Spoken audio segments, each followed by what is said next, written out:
ଯଦି ତୁମେ ଭାବୁଛ ପ୍ରେମ ସବୁବେଳେ ସୁନ୍ଦର, ତେବେ ଏହି କେସ୍ ବିଷୟରେ ଶେଷ ପର୍ଯ୍ୟନ୍ତ ଶୁଣିଲେ ତୁମର ମନ ବଦଳିଯିବ।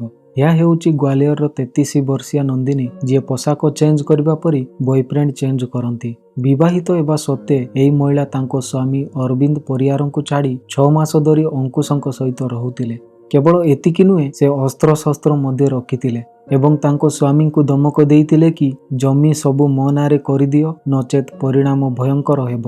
କିନ୍ତୁ ଭୟଭୀତ ହେବା ପରିବର୍ତ୍ତେ ଅରବିନ୍ଦ ଏପରି ଏକ ପଦକ୍ଷେପ ନେଇଥିଲେ ଯାହା ଆଇନ ଦୃଷ୍ଟିରେ ଅପରାଧ, କିନ୍ତୁ ଆଜି ଲକ୍ଷ ଲକ୍ଷ ଲୋକ ବିଶ୍ୱାସ କରନ୍ତି ଯେ ସେ ଯାହା କରିଥିଲେ ତାହା ଠିକ୍ ଥିଲା।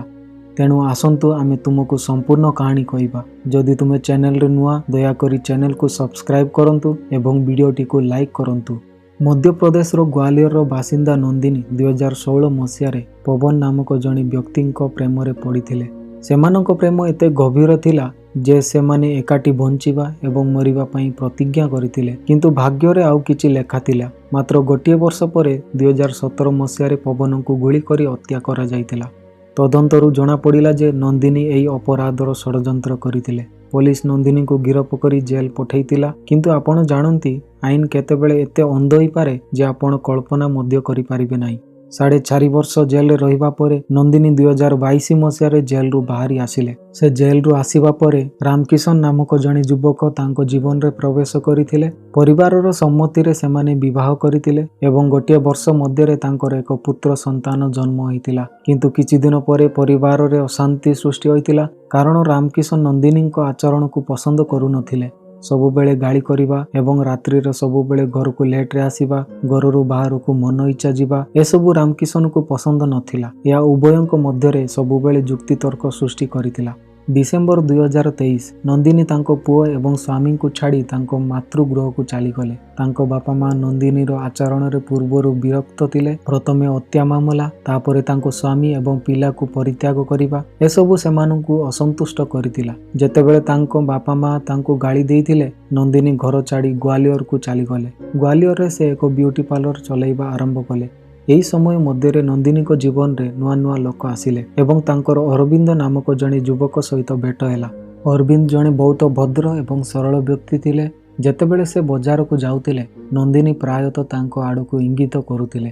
ଧୀରେ ଧୀରେ ସେମାନେ ବନ୍ଧୁ ହୋଇଗଲେ ଏବଂ ପ୍ରେମରେ ପରିଣତ ହେଲା। କିଛି ସମୟ ପରେ ସେମାନେ ଆର୍ୟ ସମାଜ ମନ୍ଦିରରେ ବିବାହ କଲେ ଏବଂ ଗ୍ୱାଲିୟରର ଅରେଞ୍ଜ ହୁଡ୍ ସୋସାଇଟିରେ ଏକାଠି ରହିବା ଆରମ୍ଭ କଲେ। ତଥାପି ବିବାହର ମାତ୍ର 30 ଦିନ ପରେ ନନ୍ଦିନୀ ତାଙ୍କର ପ୍ରକୃତ ରୂପ ଦେଖାଇବା ଆରମ୍ଭ କଲେ। ବିଳମ୍ବ ରାତ୍ରିରେ ବାହାରକୁ ଯିବା, ପ୍ରଶ୍ନ ପଚାରିଲେ ତାଙ୍କ ସ୍ୱାମୀଙ୍କୁ ଚାପଡ଼ା ମାରିବା ଏବଂ ତାଙ୍କୁ ହତ୍ୟା କରିବାକୁ ଧମକ ଦେବା। ଅରବିନ୍ଦ ପ୍ରଥମେ ପ୍ରତିରୋଧ କରିଥିଲେ, କିନ୍ତୁ ଯେତେବେଳେ ନନ୍ଦିନୀ ତାଙ୍କର ଦୁଇ ପ୍ରେମିକଙ୍କୁ ଭେଟିଲେ ଏବଂ ଯେତେବେଳେ ସେ ତାଙ୍କୁ ମାଡ଼ ମାରିଲେ, ସେ ନନ୍ଦିନୀ ନାମକୁ ଭୟ କରିବାକୁ ଲାଗିଲେ। ଏବେ ନନ୍ଦିନୀ ଯେତେବେଳେ ଇଚ୍ଛା ଘରକୁ ଆସୁଥିଲା ଏବଂ ଯେତେବେଳେ ଇଚ୍ଛା ବାହାରକୁ ଯାଉଥିଲା। ସେ ନିରନ୍ତର ଅରବିନ୍ଦଙ୍କୁ ଟଙ୍କା ଦେବା ପାଇଁ ଦାବି କରୁଥିଲା ଏବଂ ଭୟରେ ଅରବିନ୍ଦ ସେ ପର୍ଯ୍ୟନ୍ତ ତାଙ୍କୁ ଲକ୍ଷ ଲକ୍ଷ ଟଙ୍କା ଦେଇ ସାରିଥିଲା। ଡିସେମ୍ବର 2024ରେ ଯେତେବେଳେ ଅରବିନ୍ଦ ତାଙ୍କୁ ଟଙ୍କା ଦେବାକୁ ମନା କରିଥିଲେ, ନନ୍ଦିନୀ ତାଙ୍କ ବିରୁଦ୍ଧରେ ଏକ ମିଥ୍ୟା ଆକ୍ରମଣ ମାମଲା ରୁଜୁ କରି ତାଙ୍କୁ ଜେଲ୍ ପଠାଇ ଦେଲେ। ପ୍ରାୟ 8 ମାସ ପରେ 2025 ଅରବିନ୍ଦ ଜେଲରୁ ବାହାରି ଆସିଲେ। ଯେତେବେଳେ ଅରବିନ୍ଦ ବାହାରକୁ ଆସିଲେ, ନନ୍ଦିନୀ ପୁଣି ତାଙ୍କ ଘରେ ପହଞ୍ଚିଲେ। ସେ ସ୍ପଷ୍ଟ ଭାବରେ ଅରବିନ୍ଦଙ୍କୁ କହିଲେ ଯେ ମୋ ନାମରେ ସମସ୍ତ ସମ୍ପତ୍ତି ହସ୍ତାନ୍ତର କର, ନଚେତ୍ ତୁମକୁ ପୁଣି ଏକ ମିଥ୍ୟା ମାମଲାରେ ଜେଲକୁ ପଠାଇବି। ଅରବିନ୍ଦ ଏବେ କୌଣସି ପରିସ୍ଥିତିରେ ଜେଲ୍ ଯିବାକୁ ଚାହୁଁନଥିଲେ କିମ୍ବା ସେ ତାଙ୍କ ପୈତୃକ ସମ୍ପତ୍ତି ମଧ୍ୟ ଦେବା ପାଇଁ ଚାହୁଁନଥିଲେ। ନନ୍ଦିନୀଙ୍କ ଭୟ, ନିରନ୍ତର ଚାପ ଏବଂ ଅପମାନ ତାଙ୍କୁ ଏକ ଭୁଲ ପଦକ୍ଷେପ ନେବାକୁ ବାଧ୍ୟ କଲା।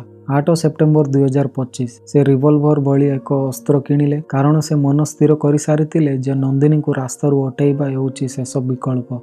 12 ସେପ୍ଟେମ୍ବର 2025 ପ୍ରାୟ 10 ଘଣ୍ଟା 30 ମିନିଟ୍ ସମୟରେ ନନ୍ଦିନୀ SP ଅଫିସକୁ ତାଙ୍କ ସ୍ୱାମୀଙ୍କ ବିରୁଦ୍ଧରେ କମ୍ପ୍ଲେଣ୍ଟ କରିବାକୁ ଯାଇଥିଲେ ଏବଂ ତାଙ୍କ ସହିତ ତାଙ୍କ ଦୁଇ ବୟଫ୍ରେଣ୍ଡ ଅଙ୍କୁଶ ଫାଟକ, କାଲୁ ପାଞ୍ଚଲ ମଧ୍ୟ ଥିଲେ। ବର୍ତ୍ତମାନ ସେ ରୂପ ସିଂ ଷ୍ଟାଡିୟମ ପାଖରେ ପହଞ୍ଚିଲେ। ହଠାତ୍ ଅରବିନ୍ଦ ସାମ୍ନାରୁ ଆସି ନିବେଦନ କରିବାକୁ ଲାଗିଲେ ଯେ ମୋତେ ପୁଣି ଜେଲ୍ ପଠାଅ ନାହିଁ, ମୁଁ ଜେଲ୍ ଯିବାକୁ ଚାହୁଁନାହିଁ। କିନ୍ତୁ ନନ୍ଦିନୀ ଥଣ୍ଡା ସ୍ୱରରେ କହିଲେ ଯେ ଯଦି ତୁମେ ବଞ୍ଚିବାକୁ ଚାହୁଁଛ, ତେବେ ମୋ ନାମରେ ସବୁ ସମ୍ପତ୍ତି କରିଦିଅ, ନଚେତ୍ ପରିଣାମ ବହୁତ ଖରାପ ହେବ। ତାପରେ ଏହା ଶୁଣି ଅରବିନ୍ଦ ନିଜର ରାଗ ହରାଇଲେ ଏବଂ 4ଟି ଗୁଳି ନନ୍ଦିନୀ ଉପରେ ଚଳାଇଲେ। ନନ୍ଦିନୀ ସେଠାରେ ପଡ଼ିଗଲେ ଏବଂ ଘଟଣାସ୍ଥଳରେ ହିଁ ମୃତ୍ୟୁବରଣ କଲେ। ଗୁଳି ଚଳାଇବା ପରେ ଅରବିନ୍ଦ ସେଠାରେ ବସି ସୋସିଆଲ ମିଡ଼ିଆରେ ଲାଇଭ୍ ହୋଇ ତାଙ୍କର ସମ୍ପୂର୍ଣ୍ଣ କାହାଣୀ କହିବା ଆରମ୍ଭ କଲେ। ସେ କହିଲେ ଯେ ତାଙ୍କ ସ୍ତ୍ରୀ ଏହି ଦୁଇ ପ୍ରେମିକ ଅଙ୍କୁଶ ଏବଂ କାଲୁଙ୍କ ସହିତ ଦିନ ରାତି ରହୁଥିଲେ ଏବଂ ଏକ ମିଥ୍ୟା ମାମଲାରେ ମୋତେ ଜେଲ୍ ପଠାଇ ଦେଇଥିଲେ। ଏସବୁ ଚାଲିବା ସମୟରେ ପୋଲିସ ଘଟଣାସ୍ଥଳରେ ପହଞ୍ଚିଲା ଏବଂ ଅନେକ ଲୋକ ଏକାଠି ହୋଇଥିଲେ, କିନ୍ତୁ ଅରବିନ୍ଦଙ୍କୁ ଗିରଫ କରିବାକୁ କାହାରି ସାହସ ନଥିଲା, କାରଣ ସେ ସମସ୍ତଙ୍କୁ ପିସ୍ତଲ ଦେଖାଇ ଭୟଭୀତ କରୁଥିଲେ।